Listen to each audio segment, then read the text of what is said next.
Magandang tanghali po sa inyong lahat. At maraming salamat.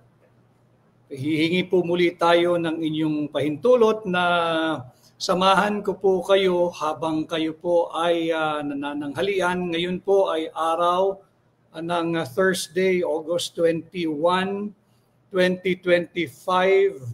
Public holiday po dito sa Pilipinas. Magandang tanghali sa lahat ng Pilipino sa Luzon, Visayas, Mindanao, Metro Manila.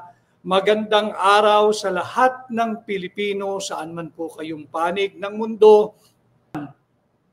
Ang pag-usapan ho natin, sino ba talaga ang may dapat na malaking pananagutan dito sa lumalabas na talamak, higit na talamak, at talagang malalang korupsyon sa ilalim ng kasalukuyang administrasyon. Kanya po yung ating pamagat ay ang libog sa pera, the lust for money. Ang libog ho ng mga korap na nasa gobyerno at korap na kontratista, hindi yung makapagsilbi at makapaghatid ng tamang proyekto para maiangat ang buhay po ninyo. Ang libog ho nila ay sa korupsyon, sa pera nating mga Pilipino, sa pagnanakaw. Yan ho yung ating pag-uusapan ngayon.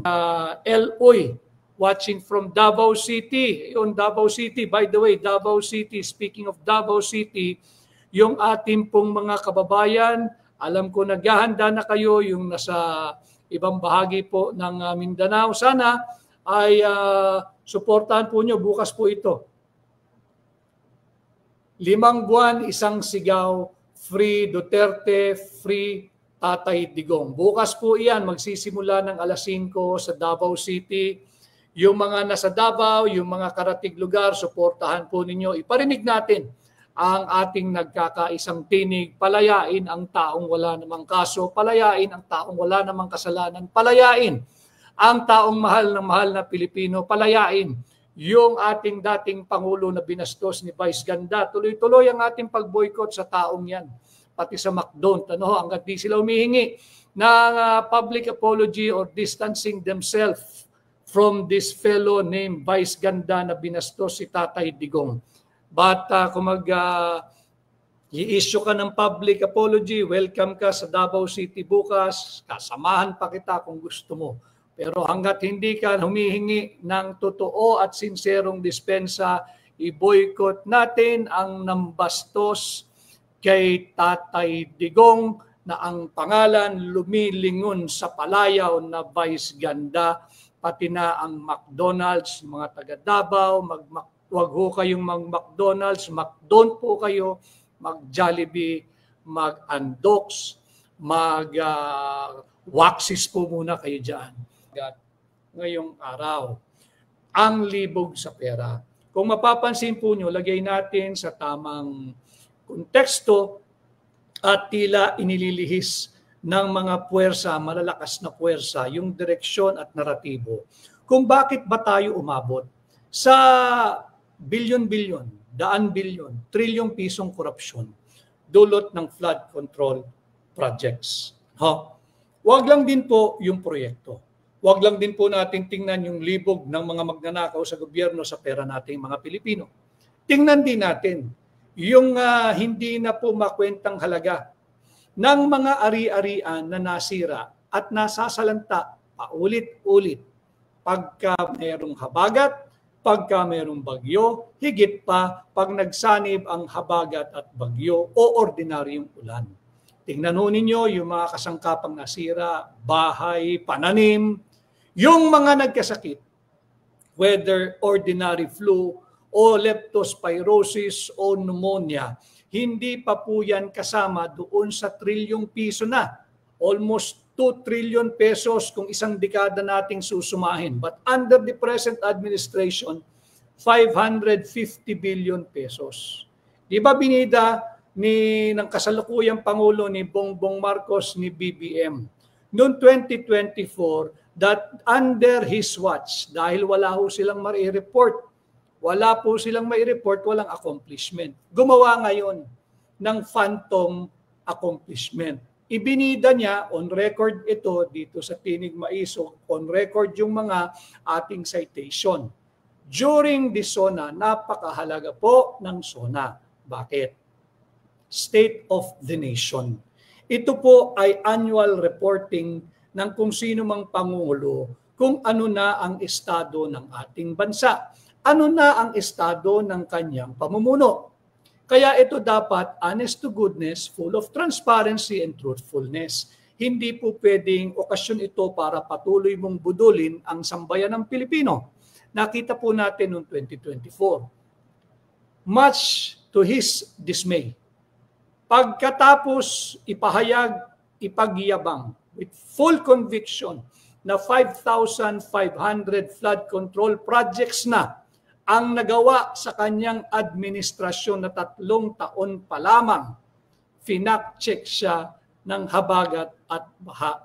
Nalubog ang malaking bahagi ng hindi lamang ng Luzon, hindi lamang Metro Manila, kundi ng ating bansa. In denial, itinatanggi at napilitan na magsabing ito na raw ang new normal. Na ang tubig kung hindi hanggang dibdib, lagpas sa ulo, lagpas sa bahay. Dahil daw sa climate change. Yan ay bahagi ng patuloy na pambubudol. Ang korupsyong naglalabasan ngayon sa mga kasalukuyan at nagaganap na investigasyon, hindi mo maaaring isisi kay climate change. Si climate change ay ang ugat po niyan ang kapabayaan. Yung neglect and indifference ng sangkatauhan, hindi lang po ng Pilipino, kundi ng sangkatauhan sa nangyayari sa ating kapaligiran. Hindi po si climate change ang may kasalanan kung bakit higit na talamak ang nagaganap na korupsyon sa ilalim ng Bongbong Marcos Jr. administration. At wag po ninyong tatanggapin yung pambubudol na binanggit niya. Ito na ang new normal. Let's embrace it. Let's learn to live with the flooding. At wag po tayong maniniwala. Dahil po nakaranas sila ng extreme, severe, at total rejection dito sa ginawang referendum nitong 2025 midterm election. Linalagyan lang po natin ng konteksto para hindi po kayo maligaw. Ano? Huwag po tayong maniniwala na ito ang new normal. Hindi po ito ang new normal. Dapat ang korupsyon linabanan day 1 pa lamang ng kanyang administrasyon. Dahil po sila ay nakaramdam ng grabing rejection mula sa inyo, mga mahal kong kababayan, sa mga Pilipino na akala nila'y nauuto-uto nila, na akala nila'y nabubudol at nagpapabudol sa kanila dahil tahimik lang po tayo. Pero nung tayo po ay nagtungo, kung hindi pinakialaman ng Commission on Election, ang halalan, kung hindi pinalitan yung software, na subject din po ng sulat na nakabinbin ngayon dyan sa Senado na imbestigahan si George Garcia, si Chairman Technical Glitch, lalo pa pong titining at kikinang kung gaano katindi yung rejection na nakuha ng Marcos administration. Ito po yung grado kung susukatin ka yung midterm po Sang-ayon ba ang iyong nasasakupan, ang iyong pinaglilingkuran sa unang kalahati ng iyong termino, sa first 3 years? Obviously, hindi. Rineject po dahil sa issue ng corruption, sa issue ng patuloy na political persecution, sa issue ng seemingly unproclaimed or unannounced martial law or silent martial law dahil tinatakot yung mga kritiko, pinatatawag sa investigation in aid of legislation. Wala hanggang ngayon, wala namang na-legislate. Wala namang proposed legislation regarding social media user platform. Yung mainstream media nga, hindi na nababalita. So, lagyan natin ng tamang konteksto. Ang nangyayari, wag ko tayong magpapabudol. Iminumulat ko kayo dahil ang sabi ko nga, ang nais natin ay iangat ang antas ng pampublikong diskurso. Maraming salamat sa napakaraming live viewers sa atin na YouTube at ganun din po sa Facebook. Sana ay mag-share kayo, mag-subscribe, mag-follow, mag-like, mag-comment, mag-react at lalo po pa pong dumami ang makarinig at makinabang dito sa ating direktang ugnayan. Hindi ko po layunin na palagi po tayong sang-ayon sa isa't isa. Hindi ko po layunin na pagkatapos ninyong makinig at manood, kung ano man po ang aking tindig, kung ano man po ang aking prinsipyo, paninindigan, paniniwala, opinyon, kuro-kuro ay pareha tayo. Hindi po. Kinakailangan lang magkaroon kayo ng inyong malaya, independent, principled, matapang, maisog na paninindigan dahil bahagi po tayong lahat ng mga usaping panlipunang mahahalaga, kagaya nga po kung paano ninanakaw ang bawat sentimong nanggagaling sa buwis na binabayad ninyo, na buwis na binabayad natin. Balik po tayo dito sa ang libog sa pera. Ang libog ho talaga sa pera, kagaya ng aking paulit-ulit na sinasabi sa ating direktang ugnayan ho sa inyo, ang alpha and omega ng korupsyon, ang simula't katapusan, ang simula't dulo ng paghihirap nating mga Pilipino ay ang korupsyon na nakaugat, nakaangkla, nakatanim sa ating taunang budget. Ang nangyayari po ngayon, mapapansin natin na panay labas, panay press release, nag-iimbestiga ng mga bulilyasong flood control program si Bongbong Marcos. Wala naman pong masama doon. Okay? Pero ang direksyon nila, siya yung nagmimistulang concern sa inyo. Hindi po totoo yun. Hindi po totoo yun. Ipit na lang siya. Kanya kinakailangan niyang baguhin, baliktarin, at i-reshape yung narrative na siya ang pasimuno kung bakit ngayon naglalabasan yung mga katotohanan sa likod ng mga maanumalyang flood control projects. Let us give credit where credit is due. Let me take you back a few months back.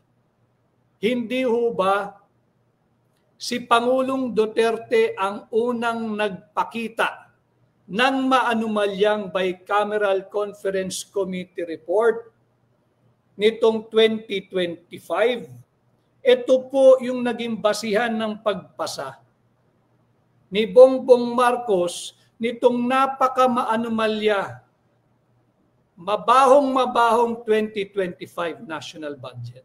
Huwag ho ninyo siyang hangaan na nakikita niyong nag-i-inspect. Nakita po nila yung massive, if not total rejection na kanilang nakuha nitong midterm election kung tatutuhin pong referendum. Hindi maaari na ang magiging naratibo nila, this early, nakikita ko po bilang isang pag nag-a-analyze ng mga usaping panlipunan at nakikita natin ang direksyon ng politika, there is seemingly an open attempt to acquit Bongbong Marcos at least in the bar of public opinion. Yung paglabas-labas niya na nag-iinspeksyon ng mga dike, ng mga gumuhong flood control programs, ng mga missing o guni-guni, talaga pong guni-guni. Pero yung guni-guni yan po ay produkto ng kanyang sariling bangungot. Bangungot niya po yan sapagkat nung kanyang pinirmahan ang napaka-maanumalyang 2025 national budget, naging aktibong bahagi na rin po siya ng korupsyong nagaganap ngayon sa ating bansa, dulot ng maanumalyang paggamit ng pera nating mga Pilipino na nag-uugat sa taunang budget. Kagaya nga po ng sinabi ko sa inyo the alpha and the omega of corruption in our country is deeply rooted in our national budget. But the problem now is, alam na nga nila na bulilyaso na, manggeld na yung proposed 2025 budget. Ano ang ginawa ni Bongbong Marcos? Pinirmahan pa rin niya. Kahit umaalingasaw na yung baho, yung lansa ng bulok na panukalang 2025 budget.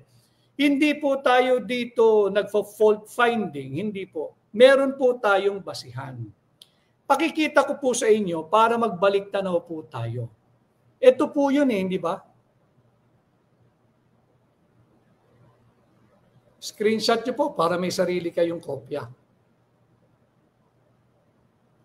Ilalagay po natin sa tamang konteksto at direksyon yung mga mahalagang usaping panlipunan. Because I cannot allow that this early, there is an obvious effort and an overt attempt to acquit him, to make him look innocent and in fact hero in the bar of public opinion. Hindi, complicit to ang Marcos administration. Ano po sinabi rito? Kanila po ito mainstream media, kanila ito, Inquirer.net. Marcos thoroughly reviewing. Ibig sabihin, masusing pinag-aaralan. Repaso ang 2025 budget to conform to charter. Ibig sabihin, para hindi ito maging unconstitutional. Masusing pinag-aaralan. Kasama ang kanyang mga kasama sa executive department. Nariyan, yung kanyang finance secretary, nandyan yung budget secretary, nandyan yung public works secretary, nandyan yung socio-economic planning secretary, nandyan sila lahat Masusi nilang pinag-aaralan ang 2025 proposed budget. Sinabi niya, binasa niya yung 4,000 pages more or less na proposed 2025 national budget. Maalala po niyo yun? Sinabi niya na masusi niyang pinag-aralan na yung 4,000, binasa yung 4,000 pages more or less na proposed 2025 national budget. At wala raw siyang nakitang hindi ayos doon. No, malinaw yun. At sinabi namin, wala naman kaming sinabing may blanco sa GAB. Ang blanco sa Bicameral Conference Committee report. Ano ang ginawa? Para bahagi ng patuloy na pambubudol kasi nga bahagi sila nito Itong maanumalyang 2025 budget, ito pong pagnanakaw ng trilyong pisong halaga na, isang dekada na, at 550 billion pesos na flood control funds, hindi maaaring hindi siya managot dito. May pananagutan siya rito dahil 2024 pa ginagawa na yan. Nangyayari na yan. 2024 nangyayari na. Yung 60 billion pesos ng PhilHealth, kinuha nila noong 2024, hindi ba? At ibinalik sa National Treasury, sa General Fund. Bawal din yun, unconstitutional yun. Pero tatalakayin din po natin yan. Ganon din yung zero funding na natamo ng PhilHealth. How can you now feign ignorance sa pinirmahan mo? Ziniro mo yung budget ng PhilHealth for 2025. Tapos ngayon, ang patuloy na pambubudol, tinutulak nila yung zero billing sa mga piling public hospitals. Paano magsusurvive ang public hospital sa zero billing? Zero budget din ang binigay mo sa PhilHealth. So dito, wag nating hayaan na makapaghugas kamay ang executive department. Wag natin hayaan na makapaghugas kamay ang Office of the President. Mali yung pagpirma nung maanumalyang panukalang budget noong 2025. Ano ang ginawa niya? Pinirmahan pa rin niya. Pruweba. Nag-aaral pang araw po sila meron pang press release. At yung salitang yan, kanila galing. Thoroughly reviewing. Ibig sabihin, masusing pinag-aaralan, pinag-iisipan, binubuhusan ng panahon. Wala kang tanggihan dito. Inyong online na outfit ito Di ba? Kuhaan po nyo ng larawan bago baka i-take down. Meron na tayo. Sisingilin natin sila kung bakit tayo umabot sa puntong ganito na bilyong-bilyong piso na ang nawawala. Malinaw sa kanilang sariling press release nung mga panahon na yon, aktibo at masusi yung ginagawa nilang pagrepasay. And in spite and despite of him claiming to have read each and every page, 4,000 pages more or less of the proposed 2025 budget, pinirmahan pa rin ni Bongbong Marcos. Itong nangyayari mga revelation dito, hindi po dahil nagbigay siya ng pahayag laban sa korupsyon noong 2025 SONA. Pangbubudol po iyon. The records are there. Matagal na nating sinasabi, matagal lang isiniwalat ni Pangulong Duterte early on this year na maanumalya itong panukalang 2025 budget. Anong nangyari? Pinagtanggol pa nila. Ang nakakatakot, kaya pinapaalalahanan ko yung namumuno ng investigation, si Senador Rodante Dante Marcoleta. Nakikita ng mga sambayan ng Pilipino, hindi lang naman ho ako eh. Nagkataon lang na tayo ang pinagkakatiwalaan nyo na magpahayag nung kaparehas po ninyong saloobin, dahil tayo po yung may pahina, kagaya nito, ang Tinig Maisog sa social media, ang ating platform. Ano ho? Ang dami pa ho nakaduda-duda, unfortunately, nandyan pa rin sa Senado, na minsan nang nadawit diyan sa issue ng korupsyon, simula pa nung panahon ni Janet Lim Napoles na PDAF ang pinag-uusapan. Yung Priority Development Assistance Fund, yung pork barrel ng mga mambabatas noon, maging senador ka man o maging mambabatas. Nandyan pa o, nagtatanong pa nga ho yung iba eh. Aktibong-aktibo. At hindi rin natin pwedeng palagpasin yung mismong pumirma doon sa maanumalyang blankong Bicameral Conference Committee report. Ang una niya tinanggi, wala raw blanko. Wala raw siyang nakitang blanko, nakakatiyak daw siya na walang blanko doon sa Bicameral Conference Committee report na kanyang pinirmahan. At pinagkatiwala na raw niya sa kanilang technical working group. Isipin mo kung gaano kawalang hiya yan, nung naiipit na ang ilalaglag niya yung technical working group, mga mararangal na empleyado ng Senado nung ipit na, abay nung naghihiring na sa Blue Ribbon, aktibong-aktibo nagtatanong. At nakakakilabot, nakakagalit, nakakainis, ang lumalabas sa bibig, transparency. Para daw transparent. Paano mo ipaliwanag yung pagpirma mo sa Bicameral Conference Committee report na napakaraming blanko? Ang ibig kong sabihin, the Filipinos deserve to know. We deserve to know. Grabe na ho yung pinagdadaanan nung palagiang nalulubog sa baha. Yung hanggang ngayon ay lubog sa tubig baha. Hindi na po lumalabas yung tubig. Hindi na po dumadaloy palabas ng kanilang lugar. Lolokohin niyo po kaming harap-harapan. And I am referring to that senator that goes by the name Sherwin Gatchalian. Mahirap po kasi, napakalala na po ng problema eh. Dito po sa aking pahina, I'm just sasabihin lang po natin yung katotohanan. Kahit naman mag-backtrack ho kayo eh. Sinabi niya, pinirmahan niya, at wala raw blanko sa Bicameral Conference Committee report. Napakita ho namin eh. At certified po yun eh, ng isang opisina dyan sa House of Representatives. At pinakita ko rin po sa inyo eh, yung supposed to be na enrolled bill, wala pong enrolled bill. Bakit? Wala pong pirma eh.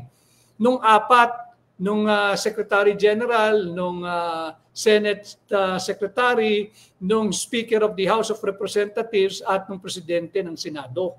Wala pong pirma eh. Therefore, wala pong enrolled bill kung saan mo ikukumpara in case of conflict, in case of controversy as big as this, paano mo ngayon iahambing, wala kang ang enrolled bill. Ano ho? So, itinutuwid natin yung mga nangyayari. Balik po tayo dito sa bangungot ni Bongbong Marcos. Dahil sa kanyang naipit na kinakailangan siya magsalita anything that would ignite inspiration para sa mga Pilipino. Nagsalita po na habulin daw ang mga korap na nasa likod ng maanumalyang flood control projects. Bakit parang sagrado ang pangalan ng chairman ng Committee on Appropriation ng House of Representatives noong 19 Congress? Iwas na iwas, hindi binabanggit ang pangalan ni Congressman Saldico. Hindi ho dahil sinasabi kong guilty siya. Subalit, kung gusto natin ng transparency, kung gusto natin ng accountability, wag na ho kayong magpakahirap-hirap pa. Yung hinahanap ninyong minutes of the meeting ng small committee na hindi mailabas-labas at hahanapin pa, go to the source, cut the chase. Wag na ho tayong magpatumpik-tumpik at magpaligoy-ligoy. Ipatawag ninyo yung chairman ng Committee on Appropriations noong 19th Congress. Nandyan pa naman, di ba? Kasama ninyo, hindi ba? Nandyan pa rin, hindi ba? Bakit natin sisikaping hanapin yung wala? Naglolokohan po tayo niyan. Grandstanding po iyan. Kung gusto natin matumbok yung nais nating malaman, for the sake of transparency and to make whoever accountable, patawag ninyo yung chairman ng Committee on Appropriations noong 19th Congress. Ipatawag ninyo yung chairman ng Senate Finance Committee noong 19th Congress. Simple eh. Tanungin ninyo, sino yung bumubuo ng small committee? Kailan nagharap-harap ang small committee? Ano yung mga revision, amendments, insertion na ginawa ng small committee? Kaninong authority sila nagsingit, nagdagdag bawas diyan sa panukalang budget ng 2025 na ngayon nga ay sumabog na sa inyong mga pagmumukha? Hindi upe pwede eh. Hindi pwedeng ililihis natin kung ang hinahanap natin ay transparency and accountability. Hindi po hero si Bongbong Marcos na nagkakaroon ngayon ng investigation. Aktibong kabahagi po siya nito eh. The moment he signed the unconstitutional, invalid, immoral, illegal 2025 proposed budget, bahagi po siya eh. Bakit? Di ba na-delay po yan ng ilang araw? At sinasabi nila na sinisiguro nila that this conforms to the charter. Yun lamang ho unconstitutional na eh. Bakit? Basahin po ninyo yung ating saligang batas.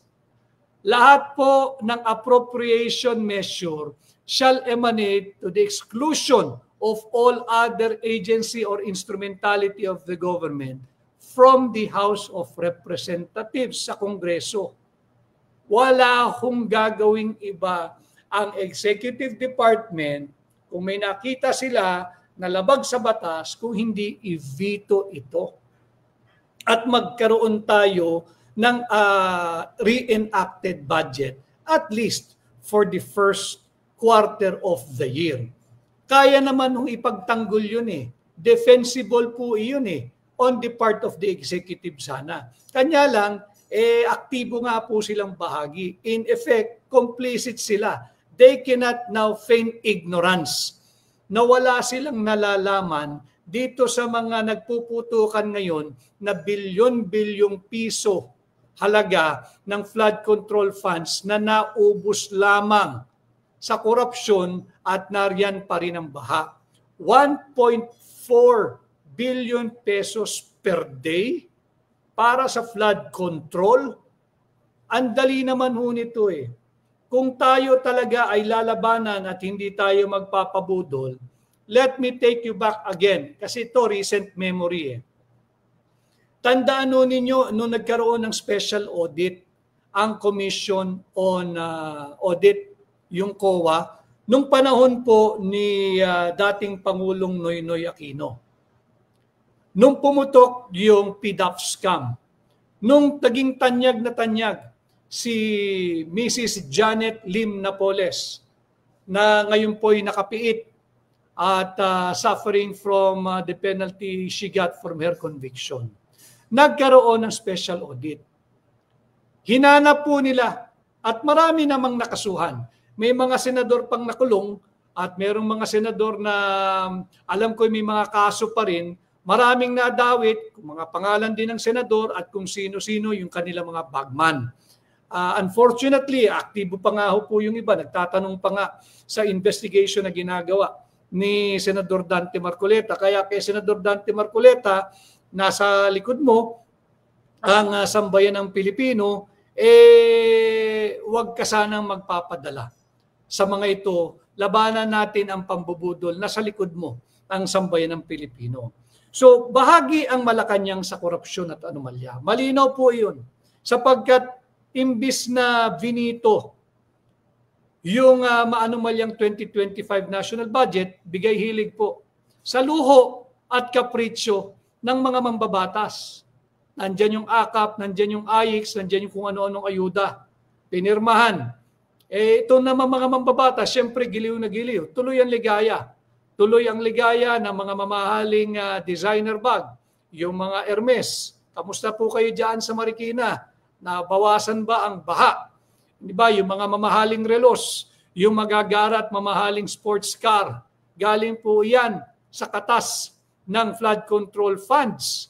Kaya dapat hindi natin hayaan na mabudol tayo at baguhin ang naratibo at makapaghugas kamay ang Marcos administration sa laganap, malawak at talamak na korupsyong nagaganap sa kanyang administrasyon. Para sa biktima ng baha, magpa-fund drive, kalokohan po yan. Ba't di nyo i-report ng totoo yung nangyayari ngayon sa ating bansa? Ang dami po palang pera eh.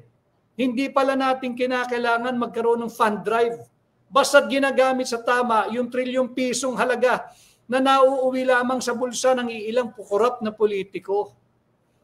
Mahiya naman, tama yung sinabi. Kung may sinabi yung si Pangulong Marcos, si Bongbong Marcos ng SONA, tama po yun eh. Mahiya naman kayo. In fact, dapat dinagdagan pa niya eh. Di ba? Hindi kayo. Dapat mahiya naman tayo. Maawa naman tayo sa mga Pilipino. Maawa naman tayo sa bansa. Maawa naman tayo sa mga kabataan. Pag-uusapan din natin yan. I-relate natin itong mga lantarang nakawan sa ilalim ng Bongbong Marcos administration hanggang dyan sa school buildings. Kaya po natin ito inilalagay sa tamang konteksto sapagkat hindi po natin hayaan dapat na makapaghugas kamay ang executive department. Unconstitutional na nga po eh. Malinaw na eh. Pinirmahan pa rin yung 2025 national budget. Di aktibo kang bahagi ng naging resulta. Ano yung resulta? Ito. Yung sinasabi mong guni-guni, alam mo na dapat ang magiging resulta niyan. Ito ngayon ang nangyayari. At hindi maaari sabihin, wala kang pananagutan dito. Pinirmahan mo eh. Pinagtanggol mo na walang blanco eh. Di ba? Sa hindi ho dapat, ang daming iniiwasan, sana panuorin pa rin natin, tiyagain natin. Yung magaganap pang mga succeeding public hearings, imagine ho ninyo, noong 2023, ang budget po per day ay 1.07 billion sa flood control. Pakinggan ho nyo ito habang tayo pare-parehong na dapat nag-enjoy mag-enjoy po kayo sapagkat marami po tayong pagtatalakayin ngayon. Yung 2023, 1.07 billion yung nauwi sa flood control funds. A day, bawat araw. Noong 2024, 1.34 billion pesos a day. Bawat araw, billion piso ho yung ginagamit. At ngayong 2025, 1.37 billion pesos. 1.37 billion pesos per day. Ang nauubos po, ang inubos na po para sa flood control funds. Hindi ba nakakagalit yan? Kay Grace Ishibashi, maraming salamat. Kay Nemer Bolandres, kay Ariel Dumas, kay Val's Opinion, hindi lang kulong kung guilty. Yan nga po sinasabi ko nung halalan. Ibalik natin ang death penalty sa mga nagnanakaw sa pera nating mga Pilipino. And ito nga po naglalabasan na, I think, malinaw na malinaw, wala tayong pagtatalunan dito. Every day, tama po yun, si Malumer, grabe billion a day. 2023, 1.07 billion pesos per day. 2024, 1.34 billion pesos per day. 2025, 1.37 billion pesos per day. Source, let's attribute it at ikilalanin natin ang source doon sa naging privilege speech ni Senador Ping Lacson. Binanggit po niya yan. At for 2026, naglalabi po sila na 1.088 billion pesos per day. Ngayon, narinig po ninyo yung mga halagang binabanggit ko. Tama ho ba ang ating pamagat ngayong tanghali? Ang libog sa pera. The lust for money at the expense of the people. Magalit ho tayo. Yung mga banal, tahimik pa rin kayo? Impeachment pa rin ang tema ninyo? Impeachment pa rin? Yung mga legal luminary, nasaan kayo? Yung mga matatalino, yung mga miyembro ng academe, yung pirma ng pirma, asan kayo? Asan kayo? Mas masahol pa ito sa Janet Lim Napoles pork barrel or PDAF scam. Nakakabingi ang inyong katahimikan. Kaya natin ilinalagay sa tamang konteksto yung mga nagaganap itong mga nakaraang araw. Wala pong hearing ngayon hanggang bukas na, next week na po uli. Subalit, bago po tayo magiliwan sa ginagawang direksyon ng mainstream media at administrasyon, hindi po bayani, hindi po hero dito si Bongbong Marcos. Hindi po, at hindi siya dapat hayaan to look innocent or to be acquitted at least in the bar of public opinion. Equally guilty, if not most guilty po, si Bongbong Marcos. Bakit? Pinirmahan mo at hinahayaang nangyayari ito sa unang 3 taon ng administrasyon mo. Mauunawaan natin, baka natauhan siya at gusto niyang salbahin yung natitirang 3 taon o yung kalahating bahagi, yung final half of his term. Mga kababayan, wala na pong half ito, wala na pong 3 years ito. Sa aking pananaw, pagdating po ng January 1, 2026, kay Rebecca Agota, maraming salamat. Sa akin pong pananaw, pagdating ng January 1, 2026, less than 2 years na lang po ang kasalukuyang administrasyon. Dahil pagdating po ng October of 2027, ay magkakaroon na po ng filing ng candidacy ng mga lalaban sa pagiging Pangulo at pangalawang Pangulo. Mag-iiba na po lalo ang dynamics at complexion ng ating politika sa ating bansa. Too late. Too late. At ito nga pong issue na yung pagcha-champion sa anti-corruption measure, hindi po bagay eh. Hindi bagay sa kanya. Sapagkat hinayaan niya na lumaganap ang korupsyon sa unang 3 bahagi ng kanyang termino. Sa unang kalahating bahagi ng kanyang termino. Ating siyang panagutin, and let's not allow him to be acquitted at least in the bar of public opinion. Again, he is equally liable. He is equally guilty, if not the most guilty. Why? You are the president. You are the source of yearly budget. Kung binito mo yan, maaari ka pang paniwalaan ng sambayan ng Pilipino. Pinirmahan mo eh. May knowledge ka. Bakit? Inaral mo kamo yung 4,000 pages more or less na panukalang budget ng 2025 at wala kang nakitang mali doon. Ang ating prueba, nagpakita po tayo ng larawan para lang po doon sa mga kakasali lamang. Malinaw po sa larawang ito eh. Kuhaan po nyo ng screenshot po ninyo. Nag-aaral daw sila eh, thoroughly reviewing, masusing nag-aaral. Nagsusunod po ng kilay upang pag-aralan yung mga panukalang 2025 budget bago niya pinirmahan. Pinirmahan niya eh. Ito na nga po, yung nagiging resulta ng pagiging imprudent niya dito sa pag-aaral sa ating taunang budget. So hindi po siya inosente at hindi siya dapat magmukhang inosente at least in the bar of public opinion. No? So na ang mga Pilipino talaga naman in demand yung ating mga inhinyero. World class ang Pilipino.